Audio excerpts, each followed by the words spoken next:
Hello everyone. जिस application का मैं यूज़ करता हूँ इंडियन शेयर्स और स्टॉक्स को परचेस करने के लिए वो ग्रो एप्लीकेशन है।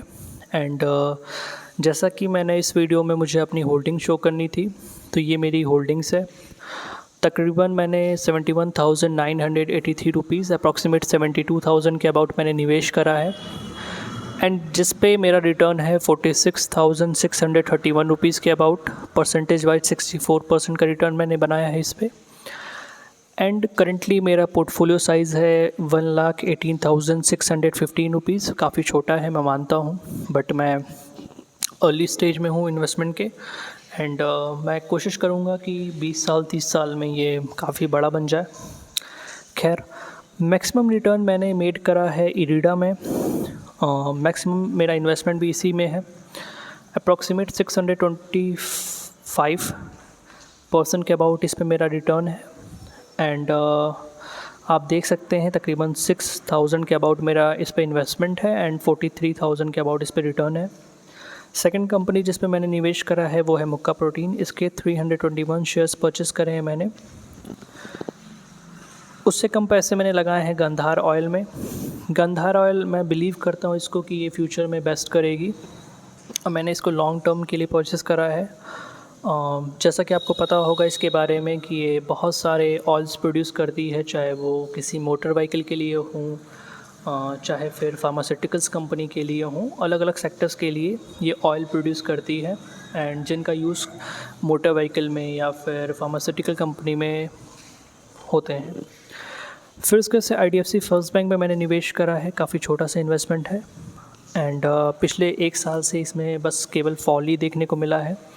करंटली ये तकरीबन 74 रुपीज़ के समथिंग अबाउट चल रहा है और साल भर पहले ये 100 रुपीज़ के अबाउट था।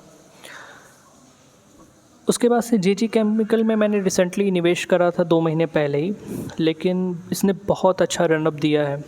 आप देख सकते हैं अप्रॉक्सीमेट 108% के अबाउट इसमें मेरा रिटर्न है। एंजल वन जिसमें मैंने रिसेंटली निवेश करा था कुछ महीने पहले, इसने काफ़ी अच्छा रनअप दिया था और मैंने उस रैली को मिस कर दिया था। इस वजह से जैसे ही इसके प्राइस जो हैं वो तकरीबन 2,000-2,100 के अबाउट आया, मैंने इसके 2 शेयर परचेस कर लिए। काफ़ी ज़्यादा नहीं किए, बट यही पैसे मेरे पास थे उस टाइम। हैप्पी फॉर्जिंग, जैसा कि हम जानते हैं कि ये डिफेंस के सेक्टर में भी ये वर्क करता है। एंड उसके बाद से ज़ोमैटो, जैसा कि आप ज़ोमैटो में देख सकते हो कि इसमें भी काफ़ी अच्छा रिटर्न है। ये इस वजह से ज़ोमैटो में आपको इन्वेस्टमेंट मेरा कम दिखाई दे रहा है क्योंकि मैंने इसके मैक्सिमम शेयर सेल कर दिए हैं, क्योंकि इसने काफ़ी अच्छा जो है वो रिटर्न बनाया है। इससे कम निवेश मैंने किया है इंडिया मार्ट में एंड इसके 1 ही शेयर परचेस करे थे। फिर आइडिया फोर्स टेक्नोलॉजी, जैसा कि हम जानते हैं डिफेंस सेक्टर में काम करने वाली कंपनी है जो ड्रोन वोन बनाती है। फिर मेडी असिस्ट हेल्थ केयर जो है, अगर हम इसके बारे में बातें करें तो ये मिडिल मैन का काम करते हैं। मिडिल मैन का काम कैसे? जैसे कि जो भी इंश्योरेंस आप कराते हो तो बीच में जो मीडिएटर होते हैं कि किसको मेडिकल क्लेम देना है, किसको इशू करना है, वो ये काम कराते हैं। तो एकमात्र यही कंपनी है जो लिस्टेड है और मैंने 40 शेयर इसके परचेस करे थे, बट इसने काफ़ी अच्छा रिटर्न दिया है 53% के अबाउट। फिर क्रेडो ब्रांड, ये जो है ये मुफ्ती है असल में, एंड इसमें मैंने रिसेंटली निवेश करा था। उत्कर्ष स्मॉल फाइनेंस के मेरे पास 41 शेयर्स हैं। अच्छी बात है कि उत्कर्ष स्मॉल फाइनेंस डिविडेंड भी पे करता है। व्रज आयरन एंड स्टील, ये भी काफ़ी छोटी कंपनी है। SBI कार्ड, इसने बीते सालों में रेवेन्यू इसका डबल हो गया है। इसके प्रॉफिट डबल या ट्रिपल हो चुके हैं, बट शेयर प्राइस हिलने का नाम ही नहीं ले रहा।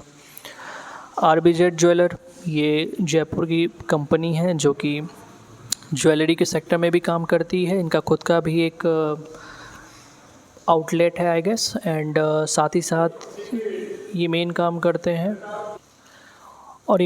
करते हैं कि जैसे जो रिफाइनरी में से जो गोल्ड बार्स आते हैं, ये उस सेक्टर में काम करते हैं और इनसे जो है वो कंपनीज परचेस करती हैं और फिर उसके बाद से ज्वेलरी में या फिर अलग अलग तरीके से उनको डालती हैं। चाहे वो तनिष्क हो, चाहे कल्याण हो, सब जो है वो इनसे गोल्ड ख़रीदती हैं और उनकी डिज़ाइनिंग का काम करती हैं। इंडिगो पेंट, इसको मैंने साल भर से होल्ड करा है, इसने कोई रनअप ही नहीं दिया है। ईज़ माई ट्रिप केवल एक यही प्रॉफिटेबल कंपनी है जो कि ट्रैवल सेक्टर में काम करती है, बाकी सारे लॉस बनाते हैं। इसके बावजूद भी इसके शेयर प्राइस में काफ़ी फ्लक्चुएशन हुआ है। पिछले 2 दिनों में अप्रॉक्सीमेट मुझे लग रहा है इसका शेयर प्राइस 25% के अबाउट फॉल हुआ है। वार्ड विज़ार्ड इनोवेशन ये जो कंपनी है वो इलेक्ट्रिक व्हीकल बनाती है और अब ई रिक्शा भी ये बना रही है। IQ लाइटनिंग, जैसा कि आपको पता है कि IQ जो होती है वो स्विचेस जो भी इलेक्ट्रिकल अप्लायंसेस होते हैं उनको बनाती है। बाकी महिंद्रा लॉजिस्टिक के मेरे पास 2 शेयर हैं, सनस्टार के 8 शेयर्स हैं। अब नीचे की तरफ मैं आऊँगा तो बहुत ही छोटे छोटे से इन्वेस्टमेंट है। असल में मेरे पास जब भी 100 रुपये, 200 रुपये, 300 रुपये कुछ भी अमाउंट होता है तो जो भी मुझे लगता है मैं शेयर्स को परचेस कर देता हूँ। ESF स्मॉल फाइनेंस, इसमें मेरा लॉस है एंड बट मेरे पास पैसे आएंगे तो मैं इस कंपनियों में निवेश बढ़ाऊँगा अपना। और जैसा कि आप देख सकते हो नीचे की तरफ एक एक शेयर को मैंने परचेस करा है। मेजॉरिटी ऑफ द इन्वेस्टमेंट मैंने इरिडा में ही करा है और ऊपर के ही 5-6 जो हैं कंपनी जिसमें कि मैंने अच्छा निवेश करा है अपने तरफ से। मैं मानता हूँ कि ये काफ़ी छोटा सा निवेश है, बट जिसकी कोई अर्निंग ना हो उसके लिए 10 रुपये भी बड़े होते हैं। खैर यही मेरा है एंड मुझे आने वाले सालों में अपने इन्वेस्टमेंट को भी बढ़ाना है और साथ ही साथ इस पे रिटर्न जो बनेगा उससे भी मैं खुश हूँ। मैं म्यूचुअल फ़ंड में अपनी होल्डिंग दिखा देता हूँ। ये म्यूचुअल फ़ंड में मेरी होल्डिंग है, इसको मैंने रिसेंटली 2 महीने से स्टार्ट करा है। असल में मेरी खुद का नहीं है, मेरी मदर का है। उनसे मैंने कहा था कि आप मुझे 500 दीजिए, मैं आपके पैसे को निवेश कर देता हूँ। तो उन्होंने 500 करके 2 महीने मुझे पे किए हैं, तो मैंने निवेश करा है। तो अभी ये अर्ली स्टेज में है।